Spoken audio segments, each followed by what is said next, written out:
के श्लोक नंबर 62 में भगवान स्वयं कह रहे हैं कि अर्जुन उस परमेश्वर की शरण में जा जिसकी कृपा से परम शांति व शाश्वत स्थान अर्थात सतलोक को प्राप्त होगा।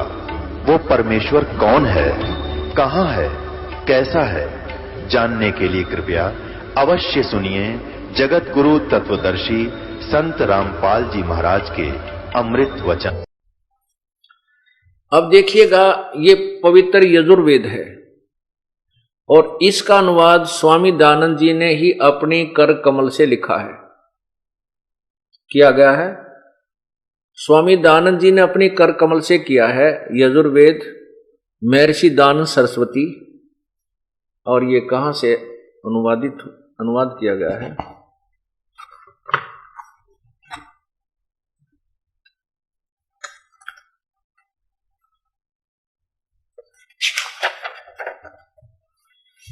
इसके प्रकाशक कौन हैं? प्रकाशक हैं सर्वदेशिक आर्य प्रतिनिधि सभा 2/5 महर्षि दयानंद भवन, रामलीला मैदान, नई दिल्ली। नीचे देखिए,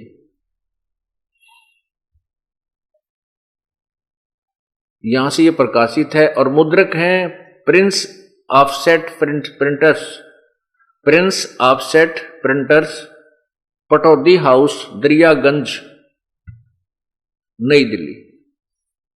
इसमें देखिएगा, इसके 241 पृष्ठ पे स्वामी दयानंद जी ने 8वें अध्याय में, यही 8वां अध्याय,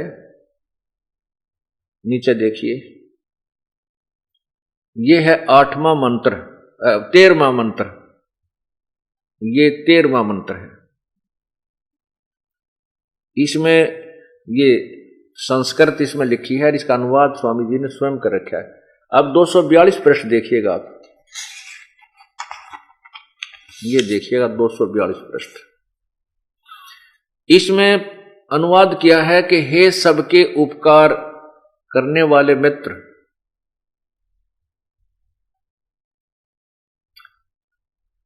हे सबके उपकार करने वाले मित्र, मित्र अर्थात भगवान, आप देव कर्तस्य दान देने वाले के एनस शब्द ब्रैकेट में, ये संस्कृत का है, इसका एनस का अर्थ है अपराध, पाप। आप पाप के विनाश करने वाले हो, यानी भगवान आप दान करने वाले के पाप का नाश कर देते हो। मनुष्य कर्तस्य, साधारण मनुष्यों के किए हुए अपराध के विनाश करने वाले हो। पिता के किए हुए एनस्य का अर्थ देखो जो किया है, एनस्य माने अपराध, एनस्य माने अपराध, यहां विरोध लिख दिया। एनस्य माने पिता के किए हुए अपराध, अपराध ही चले हम बोले, बाकी इन्होंने विरोध आचरण के, चलो आगे, अपराध के नाश करने वाले हो, अच्छे प्रकार हरने वाले हो। आत्म कर्तस्य, अपने किए हुए, एनस्य माने पाप के, एनस्य माने पाप। एनस का अर्थ इन्होंने 4 प्रकार से लिख दिया, शब्द वही है। एनस्य माने पाप, एनस्य माने अधर्म, अधर्म माने भी पाप, यहां ऊपर देखिए अपराध माने भी पाप, और यहां एनस्य विरोध आचरण, तो इसको हम पाप भी कहेंगे तो एक ही बात है, पाप के हरने वाले। एनस्य एनस, देखो अधर्म के अधर्म अर्थात घोर पाप के भी आप नाश करने हारे हो। ओए होए होए, जानता हूं मैं जो कुछ भी अधर्म आचरण किया करता हूं वह करूं, अनजान मैं जो कुछ भी किया करता हूं वह करूं, उस सब एनस्य यानी दुष्ट आचरण, एनस्य माने हम पाप बोल लें तो अच्छा है, क्योंकि अपराध पाप इसका अर्थ होता है। दुष्ट पाप के नाश करने वाले आप हैं, दूर करने वाले, उस पाप के नष्ट करने वाले आप हैं। इन्होंने लिखा दूर करने वाले आप। इसमें 7 बार लिखा है एनस माने अपराध के नाश करने वाले हो, नाश करने वाले हो, अपराध को माफ करने वाले हो, क्षमा करने वाले हो।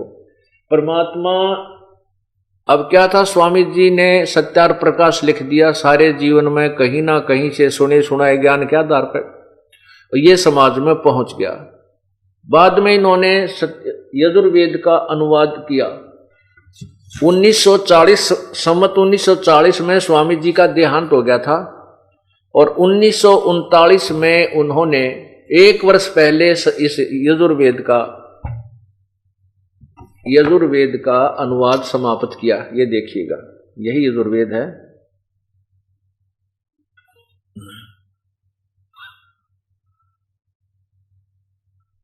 मार्गशीर्ष कृष्ण 1 सनी संवत 1939 में समाप्त किया और 1946 में छपकर, संवत 1946 में छपकर समाप्त हुआ। यानी स्वामी जी के मृत्यु के उपरांत 6 वर्ष के बाद ये छपया।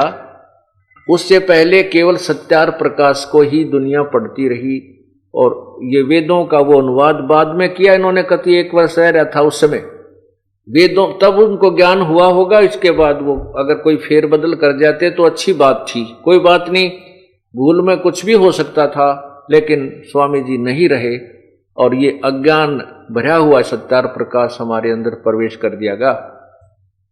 वेद कहते हैं कि परमात्मा साधना करने वाले के, उपासना करने वाले के, भक्ति कर्म करने वाले के, साधना करने वाले के पाप को नष्ट कर देता है, अक्षमा कर देता है। और स्वामी जी का अपना अनुभव है कि साधना यानी उपासना करने से पाप नष्ट नहीं होते। ये सत्यार प्रकाश, वही सत्यार प्रकाश पृष्ठ 154 पे 55 पे 7वां समोल्लास फिर देख लिए नीचे। प्रश्नकर्ता ने कहा, परमेश्वर की स्तुति प्रार्थना, ये नीचे देखना, क्या स्तुति आदि करने से ईश्वर अपना नियम छोड़कर स्तुति प्रार्थना करने वाले का पाप छुड़ा देगा? स्वामी जी कहते नहीं। तो फिर स्तुति प्रार्थना क्यों करना? प्रश्नकर्ता कहते फिर तो भगवान की भक्ति किस लिए करें? उत्तर स्वामी जी ने लिखा, उनके करने का फल अन्य ही है। प्रश्नकर्ता ने पूछा क्या फल है? तो स्वामी जी ने उत्तर दिया है कि स्तुति से ईश्वर में प्रीति, उसके गुण कर्म स्वभाव से अपने गुण कर्म स्वभाव का सुधरना, प्रार्थना से निरअभिमानता, उत्साह और साहे का मिलना, उपासना से परब्रह्म से मेल और उसका साक्षात्कार होना। ओए होए, ये देखिए इधर तो निराकार बता रहे हैं, प्रसन्न ईश्वर साकार है व निराकार। 154 पृष्ठ पर स्वामी जी कहते हैं निराकार, और यहां देखो 155 पर कहते हैं उस परब्रह्म से मेल और उसका साक्षात्कार होना। स्तुति करने से पाप तो नहीं कटते स्वामी जी कह रहे हैं, लेकिन उसका भगवान मिल जाता है। अब फिर देखिएगा,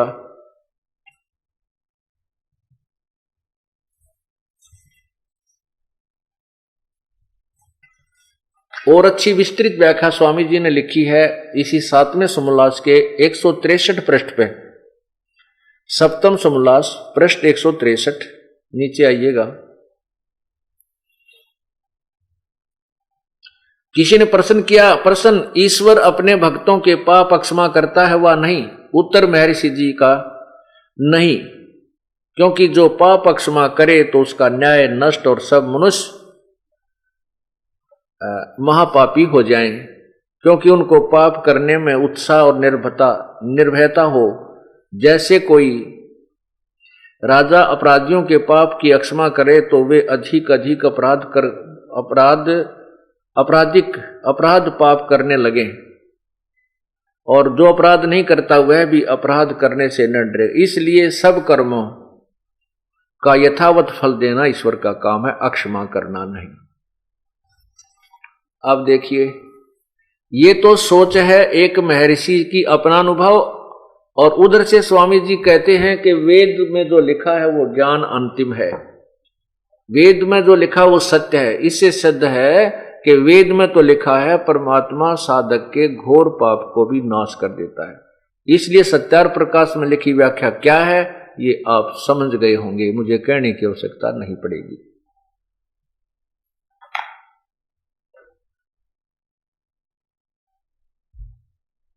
अब परमात्मा साकार है व निराकार, आपको बताया कि भगवान साकार है। यजुर्वेद अध्याय नंबर 5 के मंत्र नंबर 1 में 2 बार लिखा है, गवाही दी है कि परमात्मा सशरीर है। उस परमात्मा का एक अन्य भी शरीर जो वहां जो सतलोक में उसका शरीर है वो बहुत तेजों में है, और उस तेजों में शरीर के ऊपर एक हल्के तेज का और कोट डालकर हल्के तेज पुंज युक्त वो परमात्मा अपना शरीर धारण करके और आता है। वो सबके पालन करने के लिए अर्थात सबकी व्यवस्था बनाए रखने के लिए, यहाँ प्रकट होने के लिए, आने जाने के लिए परमात्मा का एक अन्य शरीर भी है। ये देखिएगा यजुर्वेद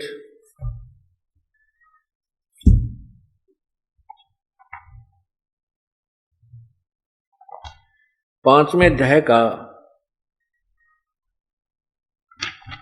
ये प्रथम मंत्र आपको दिखाते हैं।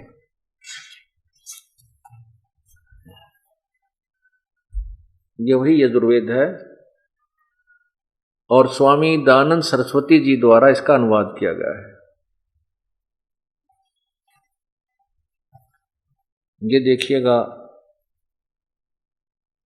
अथ 5वां अध्याय आरंभ, इसका ये प्रथम मंत्र है। अग्ने तनुरसी अग्ने तनुरसी विष्णुवे तवा सोमस्य तनुरसी। इसमें 2 बार लिखा है अग्ने तनुरसी विष्णुवे तवा सोमस्य तनुरसी। ये देखो नीचे स्वामी जी ने इसका अनुवाद ऐसे किया है कि हे मनुष्यों तुम लोग जैसे मैं जो हवि अग्नि बिजली प्रसिद्ध रूप अग्नि के तनु शरीर के समान है, उसको यज्ञ की सिद्धि के लिए स्वीकार करता हूं। जो सोमस्य जगत में उत्पन्न हुए पदार्थ समूह की तनु अविस्तृत सामग्री। तनु का अर्थ होता है शरीर, इसका अर्थ सीधा सा बनता है अग्ने तनुरसी। ये सामवेद है, इसमें आपको अग्नि माने क्या है ये सिद्ध करके फिर इसको प्रमाणित किया जाएगा। ये सामवेद भाष्यम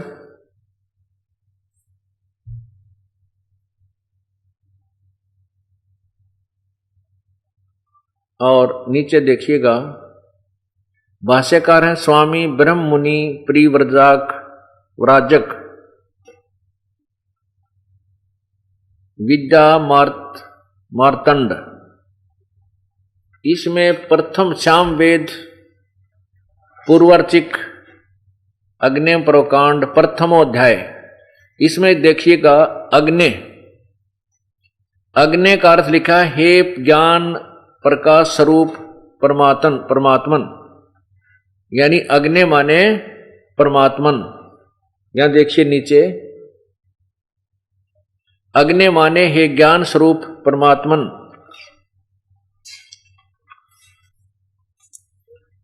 यहां देखिए नीचे अग्नि माने परमात्मा, अग्निम। यहां देखिएगा नीचे को अग्नि माने परमात्मा ज्ञान स्वरूप परमात्मा।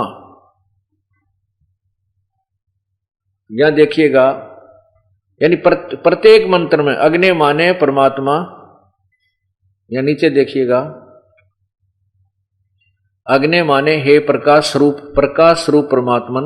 आगे नीचे देखिएगा अग्नि माने परमात्मा। अग्नि का अर्थ एक नहीं सैकड़ों बार अग्नि माने परमात्मा। नीचे देखिएगा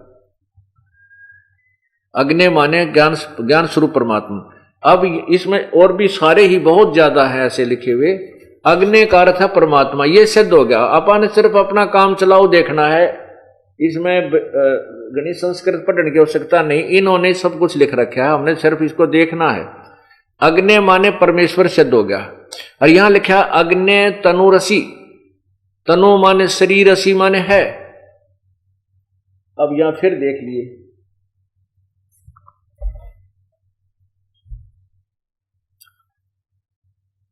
ये यजुर्वेद इसके 5वें अध्याय का ये प्रथम मंत्र, अब अनुवाद हम करते हैं, आप भी करोगे। अग्नि तनुरसी, यहां देखिएगा, यहां हम अग्नि माने, स्वामी जी ने जो अनुवाद किया है, इस अग्नि माने परमेश्वर लिख दें, बस यहां लिख दें कि हे परमेश्वर, हे परमेश्वर। आगे देखो तनु, और तनु माने शरीर, शरीर उन्होंने लिखा, तनु का अर्थ शरीर लिख दिया, असी माने है। ये परमात्मा अग्नि माने हे प्रकाश तेजो में परमात्मा आपका शरीर है। तनु माने शरीर, असी माने है आपका शरीर है। फिर यहां लिखा तवे विष्णुवे, तवा तवा विष्णुवे, और यहां लिखा तनु असी माने है सोमस्य, विष्णुवे तवा सोमस्य। इसका अर्थ बनता है कि तवा माने उस, सोमस्य माने अमर पुरुष, सोमस्य माने अमर पुरुष का, तनु माने शरीर, विष्णुवे माने सबकी संभाल करने के लिए, पालन पोषण करने के लिए, और सब उस परमात्मा का एक और शरीर है। यानी उस शरीर से अन्य एक और शरीर धारण करके वो परमात्मा आता है, क्योंकि वो तेजो में शरीर को हम नहीं देख सकते इन आंखों से, वो तो अंदर की जो आंखें हैं आत्मा के अंदर जो दिव्य दृष्टि से बनती हैं उससे ही देखा जा सकता है। तो वो परमात्मा उस शरीर में ज्यों का त्यों आ जाए तो उल्लू की तरह हमारी सबकी आंखें बंद हो जाएं, कुछ नहीं देख सके। जैसे सूर्य के दिन के समय उल्लू को कुछ दिखाई नहीं देता, इसलिए परमात्मा अतिथि रूप में आता है, अतिथे।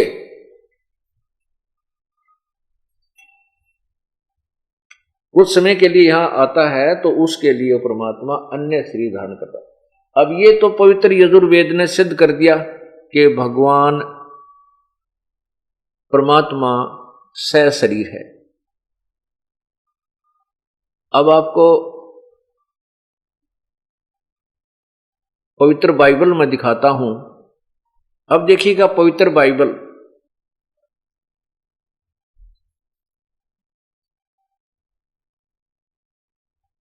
पवित्र बाइबल संपूर्ण जीवन अध्ययन बाइबल, नीचे देखें ये कहां से प्रकाशित है।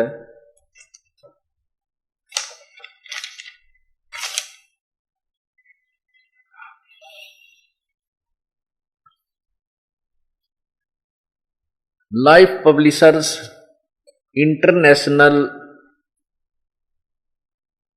Springfield, mister USA, printed in India.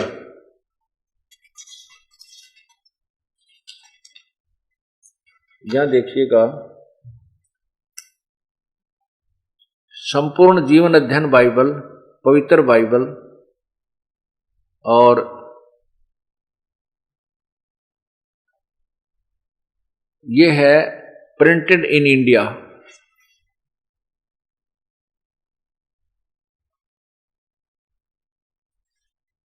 यहां देखना अंग्रेजी प्रधान संपादक इसके है डोनाल्ड सी स्टाम्स, संयुक्त संपादक जे वेस्ले आदम्स, संपादकीय समिति ये स्टानली एम होर्टन अध्यक्ष। ये सारा कुछ आप पढ़ लो इसमें। इसके बाद हम आपको दिखाते हैं जो अपने काम की चीज है वह देखें। यहां देखिएगा ये सृष्टि उत्पत्ति जो स्टार्ट होती है, ये उत्पत्ति आरंभ होती है। आदि में परमेश्वर ने आकाश, पृथ्वी और की सृष्टि की। यहां देखो आरंभ में, फिर उसके बाद क्या किया, फिर परमेश्वर ने कहा कि हम मनुष्य को अपने स्वरूप के अनुसार, यानी 5-6 दिन में सृष्टि रची गई थी, तो परमात्मा ने कहा कि अपने स्वरूप के अनुसार, ये 26 नंबर में है। फिर परमेश्वर ने कहा हम मनुष्य को अपने स्वरूप के अनुसार अपनी समानता में बनाए, और वे समुद्र की मछलियों, आकाश के पक्षियों और घरेलू पशुओं और सारी पृथ्वी पर और सब रेंगने वाले जंतुओं पर जो पृथ्वी पर रेंगते हैं अधिकार कर रखें। आगे लिखा है 27 में, तब परमेश्वर ने मनुष्य को अपने स्वरूप के अनुसार अपने उत्पन्न किया, अपने ही स्वरूप के अनुसार परमेश्वर ने उसको उत्पन्न किया, नर और नारी करके उसने मनुष्यों की सृष्टि की। इसमें 3 बार लिखा है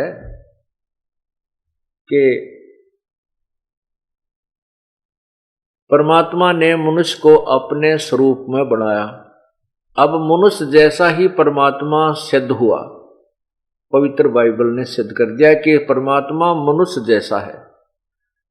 और आप किसी क्रिश्चियन से पूछिएगा तो वो कहेंगे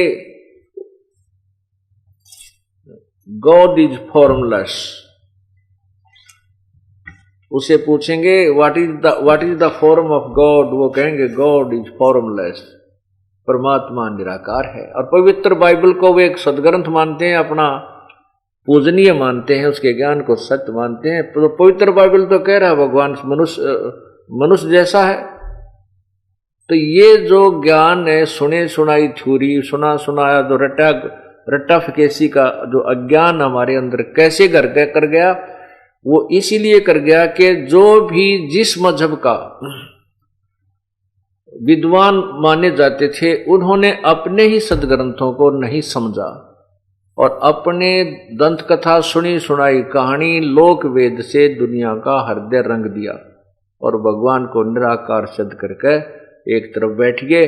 और फिर जब भगवान निराकार है, उसकी चाह कैसे रहेगी, उसकी तलाश की आवश्यकता है क्या? जब वो निराकार है, सर्वव्यापक है, तो फिर भी पहले हमारे से अभेद है, फिर उन्हें ढूंढना कि जब वो कितना है ही नहीं, उसकी प्राप्ति का प्रयत्न कर ही किस लिए रहे थे। अब आपको कुरान से अर्थात मुसलमान धर्म की पवित्र ग्रंथ कुरान शरीफ में दिखाएंगे भगवान कैसा है और उसका नाम क्या है। एक शेख फरीद नाम के पुण्यात्मा थे, एक साधु थे। वो बचपन से ही उनको परमात्मा की एक लगन लगी थी। कुछ पूर्व संस्कार होते हैं, अच्छे माता पिता मिल जाने से भी वो बच्चे के संस्कार अच्छे नए तैयार कर देते हैं, उसका स्वभाव जोड़ देते हैं परमात्मा से। शेख फरीद जी बचपन से कुछ शरारती थे और अपनी माता जी को परेशान करते थे, शरारत करते रहते थे। तो माता जी ने उनको कहा, बेटा आप नमाज कीजिए। तो बच्चा था, वो कहने लगा मैं क्यों करूं ये नमाज, मुझे क्या लाभ होगा, क्या मिलेगा। तो माता जी ने सोचा कि ये शरारती बहुत है, इसको नमाज पर करने लगा दूं, ये कुछ समय तो मुझे शांति से जीने देगा, मैं अपना काम कर लूंगी घर का। तो माता ने कहा कि बेटा अल्लाह तुझे खजूर देगा। शेख फरीद जी को खजूर बहुत अच्छे लगते थे, रुचि कर खाता था।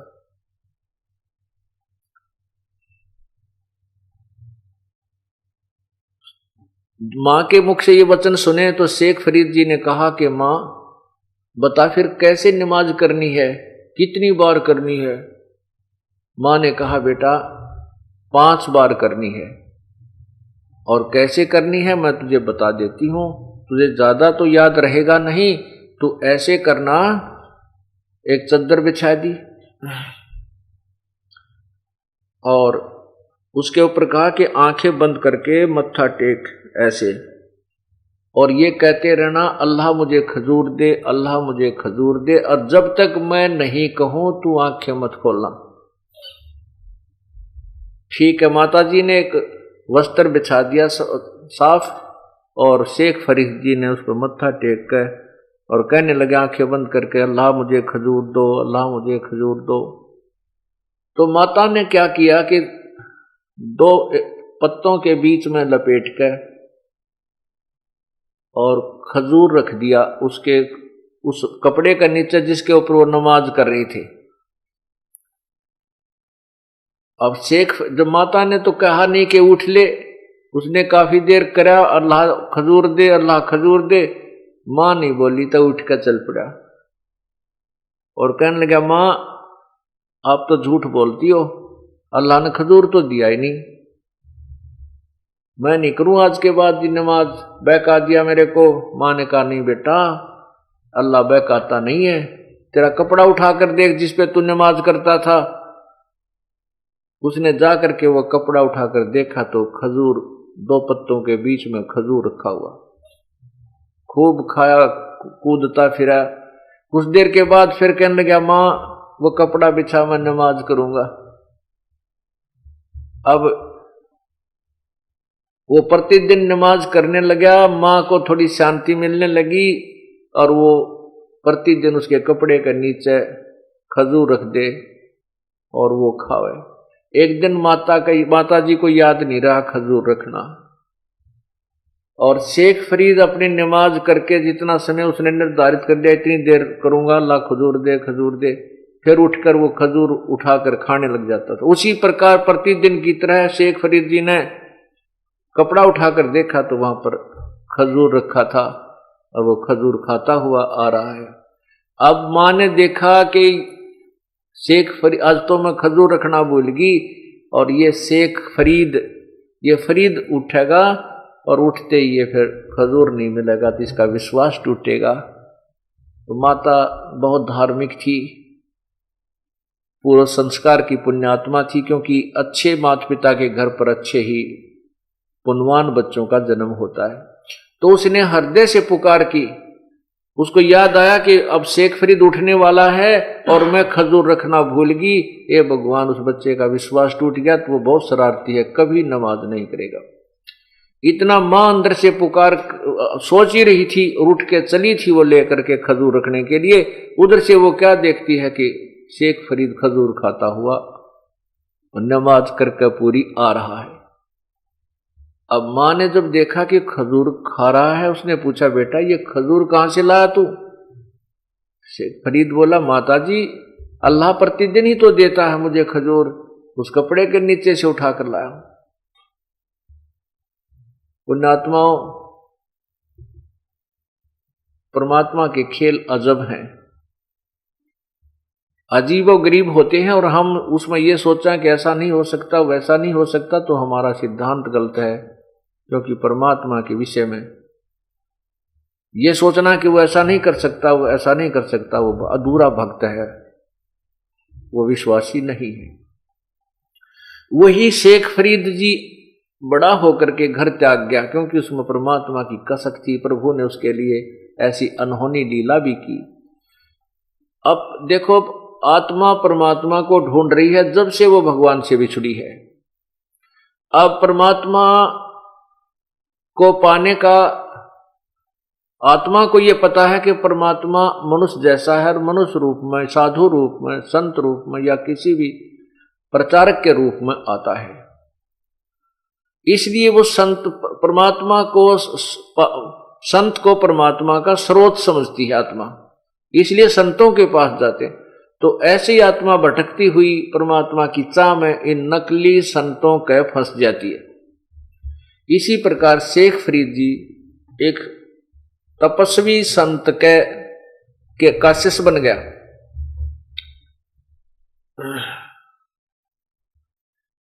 वो संत जो था तपस्वी था, तप करने को कहता था, और कहता था कि तप करने से परमात्मा के दर्शन हो जाते हैं, परमात्मा अल्लाह की प्राप्ति होती है। तो उस उस ऋषि संत जी ने अपना एक आश्रम बना रखा था, उसमें 5-6 परमानेंट शिष्य रहते थे। उन सभी शिष्यों में जो शेख फरीद था वो सच्चे दिल से सेवा करता था और गुरुदेव के हृदय में बसा हुआ था, क्योंकि जिसने भगवान चाहिए वो आगा पीछा नहीं देखता। उसको केवल उसका उद्देश्य यही होता है कि मेरी कोई क्रिया भंग ना हो जाए, जिससे मेरे गुरुदेव रुष्ट ना हो जाए, मेरी क्रिया कराई भक्ति भंग ना हो जाए। तो वो गुरुजी जो थे, वो संत जो थे, वो हुक्का पिया करते थे और 5-6 जो शेष रहते थे परमानेंट, उन्होंने अपने प्रतिदिन की सेवा बांट रखी थी कि भाई सोमवार ने ये करेगा, मंगल ने ये करेगा, बुध ने ये करेगा, शुक्र ऐसे बृहस्पति ने ये करेगा। तो उनकी सेवा में क्या था, खाना बनाना गुरुदेव का और खाना खिलाना, हुक्का भर के देना सारा दिन, चाहे वह 20 बार पीवें, चाहे 10 बार पीवें, चाहे 1 बार पीवें। और वो गुरुजी का एक विशेष वो था कि रोटी खाते ही हुक्का जरूर पिया करता। अब कोई भी कार्य होता, विशेष तौर से वो गुरुदेव शेख फरीद को बुलाकर कहते थे। अन्य शिष्य जो रहते थे उनमें ईर्षा बन गई कि गुरुजी तो इस शेख फरीद को महत्व ज्यादा देता है, तो उन सब ने मिलकर एक स्कीम बनाई, क्यों ना इस शेख फरीद को गुरुदेव के हृदय से गिरा दें, कुछ ऐसी घटना घटा दें। उन्होंने सबने मिलकर कहा कि अब के वर्षा के दिन हैं और गुरुजी की सेवा में कोई भंग करवा जाएंगे इस तरह शेख फरीद से, और गुरुजी इतने क्रोधी हैं कि इससे नाराज हो जाएंगे। वो गुरुजी इतना गुस्से वाला था कि रोटी खाने के बाद यदि 2 मिनट, हद 5 मिनट यदि हुक्का भरना लेट हो जाए तो बैंत उठाकर, लठ उठाकर उन चेला ने कुटिया करता जिस दिन उसकी ड्यूटी होती, और फिर उससे कई दिन तक सेवा नहीं लेता था। इतना क्रोधित था, उससे रुष्ट हो जाता था। ये स्कीम बनाई कि आज इसको जब ये खाना बनाकर गुरुदेव ने खिला ले, शेख फरीद की ड्यूटी आ गई उस दिन की। तो उन्होंने स्कीम के अनुसार अपने षड्यंत्र के तहत शेख फरीद जब रोटी बनाकर, खाना बना करके गुरुदेव को खिलाने लगा तो पीछे से आग बुझा दी। वह जो हुक्के के लिए तैयार करते थे वो अग्नि बुझा दी उन शिष्यों ने कि आज इसका लठ लगेंगे और कई दिन तक भगवान ये गुरुजी इनसे नाराज हो जाएंगे, तुम्हारा काम बढ़िया सेट हो जाएगा। अब शेख फरीद को तो पहले पता था, प्रतिदिन की तरह अग्नि हुक्का भरने के लिए तैयार कर रखी थी। वो तो आराम से अपना गुरुदेव को खाना खिला के, बर्तन रख के और हुक्का की चलम लेकर के चला। देखा तो वहां आग बुझी हुई है, उसके तो पैरों तले की जमीन खिसक गई। उस आश्रम से आधा पौना किलोमीटर की दूरी पर एक गांव था छोटा सा, और बाहर की तरफ एक माई। ऐसे वो वर्षा का मौसम था, वो चूल्हा जलाने की चेष्टा कर रही थी शाम के समय, और वो आंख धूमा मार रही, फूंक लगा रही थी। गिल्ला ईंधन होने के कारण वो धुआं धावा उस बहन की आंखों में, माई की आंखों में जाकर लग रहा था। वो दुखी हो रही थी, आंखों से आंसू पानी निकलता है जैसे धुआं लगने से। शेख फरीद ने धुआं उठता देखा कि सामने वाली झोपड़ी उस घर में अग्नि जल रही है। तो भाग के फुल स्पीड तक दौड़ के चलम हाथ में लेकर दौड़ लिया और जाते ही जल्दी से कहा, माई मुझे आग दे दे, माई मुझे आग दे दे। वह बोली, भाई नो बोली, बाबा जी न्यू आग नहीं मिला है, आंख फड़वा रखी मैंने धुएं में, जब यह आग बनी है तू आंख फड़वा ले तो अपनी जब आग मिला ना। अब उसको तो शेख फरीद ने तो ये सोचा या माई शायद आंख फोड़ने के बदले आग देगी, इतनी देर मत कर के दे, गुरुजी नाराज ना हो जा। कहने लगा, माई ले, अपना दे का चमटा आंख में और काट का आंख वहां धर दी, ले माई मना आग दे दे, थोड़ी सी जल्दी दे दे। अब उस माई ने देखा इसने तो सचमुच आंख काट के बाहर रख दी, वह कांप गई सारी। कदे इनके गुरुजी नाराज हो जाए तेरे को शराप दे दे, उसने तो चूल्हे मत सारी आग बाहर कर दी। आंख के ऊपर बांध के एक पट्टी अपना कपड़ा, फूटी हुई आंख के ऊपर शेख फरीद ने कपड़ा बांध लिया से और बरके चलम और फिर दौड़ लगा दी। आंख में तक एक जो थोड़ा सा कोई कुणक भी गिर जाए ना, कोई जरा सा भी कण मिट्टी का, वो भी रुआ दिया कर इंसान को। और उसने चल आंख फोड़कर न्यारी धर दी और कोई महसूस नहीं किया कि मेरे गुरुजी नाराज ना हो जाए।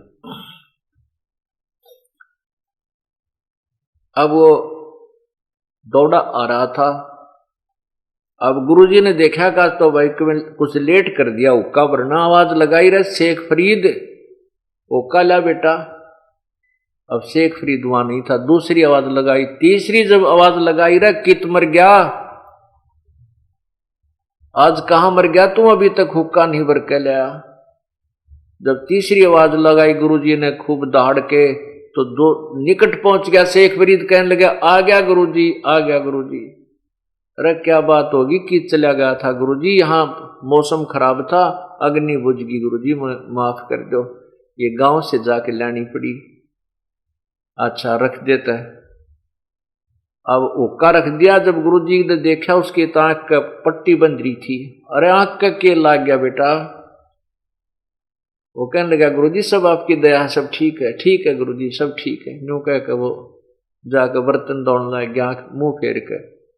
गुरुजी ने सोचा को लाग गई छोटी मोटी कंकर कुंकर, अपना बांध लिया होगा इसने कपड़, कोई ऐसे ही दवाई ला ली होगी। सुबह के उस माई ने तो रात में नींद आई नहीं, ये तो बहुत बात बिगड़ेगी, उसके गुरुजी को पता लगेगा, तेरे को श्राप देगा। वो माई सुबेरे उस आंख ने रख के एक मटके के ढक्कन पे और उसको लेकर के गुरुजी के पास गई, संत जी के ऊपर से सामने माफी मांगने लगी, पैर हाथ जोड़े माफी मांगे, माफ कर दो गुरु महात्मा जी, मेरे से गलती होगी, आपका सेवक गया था, मैं दुखी हो रही थी, बहुत दुख मुश्किल से आग तैयार की थी, इसने ऐसे ऐसे कहा, मैंने इसको कह दिया कि तू आंख फोड़वा ले, इसने सचमुच आंख फोड़ दी, महाराज जी मेरी गलती नहीं है, इसने सचमुच आंख निकाल दी, मैं तो वैसे दुख में गुस्से में वैसे कही थी। अब वो गुरुजी सोच रहा है, संत सोच रहा है, या माई कह क्या रही है, माई तू मुझे पूरी विस्तृत व्याख्या बता, क्या कह रही है। तो उसने सारी कहानी बताई कि ऐसे ऐसे आपका सेवक गया था शेख जो फरीद नाम का, और वो जाना करते गांव वाले ये सबके नामों तक परिचित थे, और महाराज जी में इसने तांखें निकाल के दे दी। तब गुरुजी ने आवाज लगा रहे शेख फरीद इधर आ बेटा। अब शेख फरीद गया तो कहा बेटा ये आंख का के लग गया। कहने लगे गुरुजी आप तो अंतर्यामी है, मैं क्या बताऊं। तो कहा गुरुदेव ने कहा खोल इस पट्टी ने, उसने पट्टी खोल दी तो आंख नो की नो पाई। आंख जो की तो मिली वो, लेकिन थोड़ी सी छोटी थी। अब पुण्यात्माओं, अब शेख फरीद की क्या दोष है बेचारे का। ऐसा सिद्धि युक्त संत जो गुरु मिल जाए कि जो आंख भी फूटी हुई आंख को भी ठीक कर दी। तो शेख फरीद की को साधना में कोई संशय नहीं रहा कि जो साधना गुरुजी ने बताई है या सही है, इसके अतिरिक्त कोई साधना नहीं है, और ऐसा सिद्धि युक्त हमारा गुरुदेव है इस पृथ्वी पर नहीं है। पुण्यात्माओं, ये ज्ञान, ये तत्व ज्ञान से आपको निर्णय होगा कि हम कैसे उलझ गए इन संतों के चक्कर में, इनको हम कैसे पूर्ण संत मान बैठे एक छोटे से चमत्कार के कारण। ये सब काल बलि के खेल हैं, इस ज्योति निरंजन का खेल है। ये एक लीला ऐसी करवा देता है, उस संत ने सारे जीवन में वो जो साधना भक्ति करी थी वो जादूगरी दिखा दी। शेख फरीद की एक आंख को फूटी हुई को ठीक कर दिया, और वहां आसपास के क्षेत्र में वो संत पूज्य हो गया, और उन संतों के, उन गुरु शिष्यों के लिए वो भगवान हो गया। अब उसके अतिरिक्त वो तो मानने नहीं किसी की, चाहे बेशक उनको जो कोई आके भगवान भी अल्लाह भी आके नो कहे कि संत ठीक नहीं, इसका मार्ग ठीक नहीं, कति नहीं मानने, क्योंकि आंखें वो ऐसी सिद्धि देख रहे। एक सिद्धि से ही एक संत की आज तक महिमा गाई जाती है। कोई छोटा सा चमत्कार किसी गांव में हो गया होगा, उसके गुणगान गाए जाते हैं और वो कई पीढ़ी तक उसकी मंडी बनाकर आज पूजा जा रहा है। और यहां पर ये लाखों की संख्या में संगत आती है और प्रत्येक के घर में कितने कितने चमत्कार हो रहे हैं, गिनती को नहीं। देखो, आप सुबह बताया था कि प्रत्येक भगवान में कुछ शक्ति है और जिस भी भगवान का जो साधना करता है उसको छोटी मोटी हल्दी की गांठ वो जरूर दे देता है पंसारी बनाने के लिए। जो जाकी सरना बसे ताको ताकी लाज, जल सोही मछली चढ़ जा बह जाते गजराज। अब जो भी संत जिस भी भगवान की साधना करता है उससे उसको लाभ जरूर मिलता, उसके लेवल का, उसके सतर का। अब जैसे किसी की मित्रता तहसीलदार से है और तहसीलदार की जो दोस्ती है, तो तहसीलदार के पास जब वो जाएगा, उसका कोई छोटा मोटा रजिस्ट्री का काम होगा तो तहसीलदार अपनी कुर्सी पर बैठा कर सारा काम करवा देगा, चाय पियाओगा। लेकिन उसकी मित्रता तहसीलदार से, फिर उसका काम डीसी ऑफिस में आवेगा तो वो कुछ नहीं करा पाएगा। इसी प्रकार परमात्मा कहते हैं हम उस समर्थ का, पूर्ण परमात्मा तत् ब्रह्म परम अक्षर ब्रह्म का शरणा लें, उसकी शरण में जाएं जिससे हमारे सारे काम ठीक हो। जैसे प्रधानमंत्री का कोई नुमाइंदा, कोई व्यक्ति हमने मिल जावा तो मुख्यमंत्री भी हमारे साथ और यहाँ के सब प्रशासन भी हमारे साथ और सारे काम आप हों। समर्थ का शरणा गहो रंग होरी हो, भाई कभू न हो ए काज राम रंग होरी हो। समर्थ का शरणा लो रंग होरी हो और कदे ना हो अकाज राम रंग होरी हो। होरी माने खुशी। पूर्ण परमात्मा की शरण में जाने से आपकी सदा खुशी रहेगी, कभी अकाज नहीं होंगे, यानी आपके सारे काम ठीक हो जाएंगे। यदि हम छोटे भगवानों के, निम्न सत्र के भगवानों की आसरा लेंगे, वो अपने सत्र का लाभ जरूर दे देंगे लेकिन मोक्ष नहीं, और कोई कर्म दंड आ गया तो उसको ठीक नहीं कर सकते। अब शेख फरीद की जो आंख थी ये संस्कार प्रारब्ध से नहीं फूटी थी, ये तो इत्फाक फूटी थी। जैसे मोरध्वज के लड़के को मोरध्वज के लड़के ताम्रध्वज को भगवान श्री कृष्ण ने कटवाया था आरे से, स्वयं ही उसको ठीक कर दिया, ये कर सकते हैं। और उन्हीं की भक्ति करने वाला संत भी छोटी मोटी ऐसी कोई क्रिया सिद्धि दिखा सकता है। शेख फरीद की आंख प्रारब्धवश नहीं फूटी थी, वो इत्फाक फूटी थी और उसको अपनी सिद्धि से उसने ठीक कर दिया। उस सिद्धि दिखाने में उस संत को कई वर्षों की पुण्य कमाई समाप्त करनी पड़ी, ऑटोमेटिक हो जाती है। तो इस प्रकार अब शेख फरीद ने को जो अपने उसके गुरुदेव ने मार्ग विधि बताई वह पक्की गांठ बांध ली, पक्का दृढ़ निश्चय हो गया कि हमारे गुरुजी पूर्ण है, मेरी आंख भी ठीक कर दी, इन्होंने जो विधि भक्ति की बताई है वह ओके है, उसमें कोई डाउट नहीं है। इस कारण से पूरा दृढ़ता के साथ गुरुदेव के बताई क्रिया को यानी तप को कर रहा था।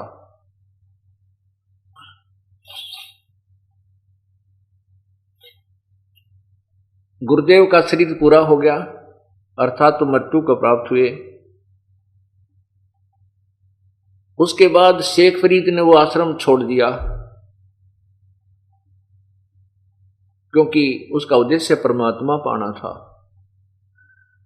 गुरुदेव ने बता रखा कि तप से परमात्मा पर प्राप्ति होगी, अल्लाह के दीदार होगा। अल्लाह का दीदार माने दर्शन, साक्षात्कार। जैसे अभी आपने सत्यार्थ प्रकाश में पढ़ा था, भगवान निराकार है और उपासना से पाप तो कटते नहीं है और परमात्मा का साक्षात्कार भगवान मिल जाता है। निराकार भी और साक्षात्कार भी, है दोनों बात बताओ भाई कैसे हो सकती है? यही थ्योरी एक की नहीं, जिसको तत्व ज्ञान नहीं और आज तक जिसने भी ज्ञान दिया बताया वो सब ने, यही सब संतों ऋषियों ने मजहबों ने परमात्मा को निराकार ही बताया है।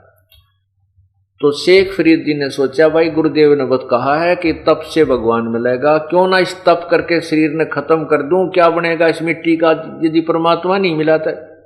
तब खड़ा होकर किया, बैठ कर किया, धोने लगा कर किया, ऊपर ने पैर करके नीचे ने सिर पद्मासन शिरासन करके किया। आखिर में सोचा एक कुएं के अंदर एक कुआं था, उसके ऊपर वृक्ष था, वृक्ष की टहनी उसके कुएं के ऊपर के गई हुई थी, वो छाई हुई थी।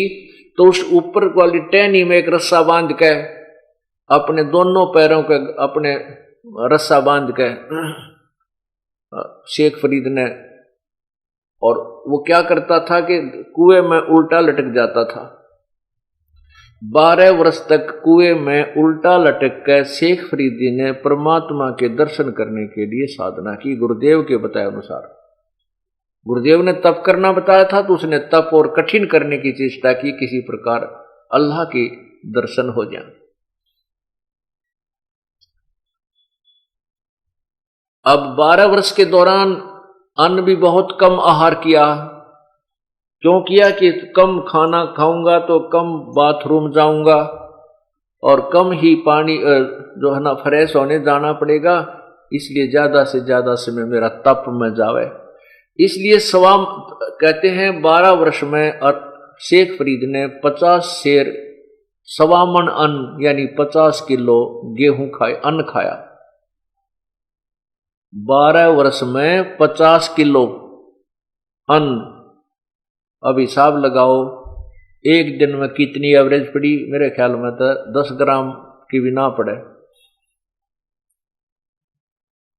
50 ग्राम भी नहीं पड़े पूरे दिन में। 12 वर्ष के दिन लगा हिसाब करके देखें तो कहने का भाव यह है कि वो शरीर इतना जीर्ण शीर्ण हो गया कि सारा शरीर की हड्डी पंसली न्यारी दिखे। अब वो शेख फरीद जी एक बार बाहर आ जाते थे, कुछ देर बाहर लेटते थे, फिर कुएं में जाकर उल्टे लटक जाते थे। अंत में उनकी ऐसी स्थिति होगी कि जैसे कोई मुर्दा पड़ा हो, मुर्दे बाहर लेटे हुए को मुर्दा जान करके कौवे आगे उसकी आंख निकालने के लिए उन्होंने देखा कि इस मुर्दे में और तो मांस की तो है नहीं, क्योंकि हड्डी पसली खाल चिपकी हुई है। आंखें निकालने के लिए कौवे माथे पर आकर बैठ गए। तब शेख फरीद ने कहा भाई कौव्यो, मेरी एक अर्ज है तुम्हारे से, मेरे शरीर में कहीं मांस तुम्हें नजर आए इसको खा लो भाई, मेरी आंखें मत फोड़ो, मेरी इन आंखों को मत खाओ, मुझे भगवान के दर्शन करने की इच्छा है, मैं परमात्मा के दर्शन करना चाहता हूं, मेरे दर्शन होने के बाद बेशक इनको खा लेना तुम। अब शेख फरीद ने सोचा कि यहां तो ये कौवे भाई तेरी आंख निकाल लेंगे, अब तू ऐसे कर इस कुएं में लटक जा, नीचे नहीं आ पाओगे। रोता हुआ कि अब तो शरीर का भी अंत होने जा रहा है और अल्लाह का दीदार हुआ नहीं, दर्शन नहीं हुए। हे भगवान, यह क्या बना इस माटी का, मुझ नीच में कोई त्रुटि रही होगी प्रभु। गुरुदेव ने तो मार्ग सही बताया। अब परमात्मा तो कहते हैं तप से राज मदमानम जन्म तीसरे शुक्र शवानम। तप से राज्य होता है, राज से फिर राजा का अभिमान इतना हो जाता है कि वो इतने पाप इकट्ठे कर ले जाता है, तीसरे जन्म में कुत्ता गधा सुअर की जूनी को प्राप्त होता है। अब परमात्मा ने, क्योंकि हम उस परमात्मा कबीर जी की आत्मा है, अल्लाहु अकबर की आत्मा है, अल्लाह कबीर की आत्मा है, उसी को दया आती है, रहम आता है। उस परमात्मा की ये भी चिंता रहती है कि कहीं इन आत्माओं का भगवान से विश्वास ना उठ जाए, और जिस समय भक्ति समय आएगा, भक्ति काल आएगा, कहीं वहां उस समय तक भगवान का नाम और निशान समाप्ति ये काल ना करवा दे। इसलिए वो परमात्मा स्वयं अपनी कृपा भी बख्श करके उन पुण्य आत्माओं को बाहर जाते हैं, आते हैं, फिर चले जाते हैं। पूर्ण परमात्मा यानी अल्लाह अकबर, वो भगवान कबीर सतलोक से चलकर आए और कुएं के ऊपर प्रकट हो गए एक मनुष्य शरीर में। अब शेख फरीद कुएं में उल्टा लटका हुआ था।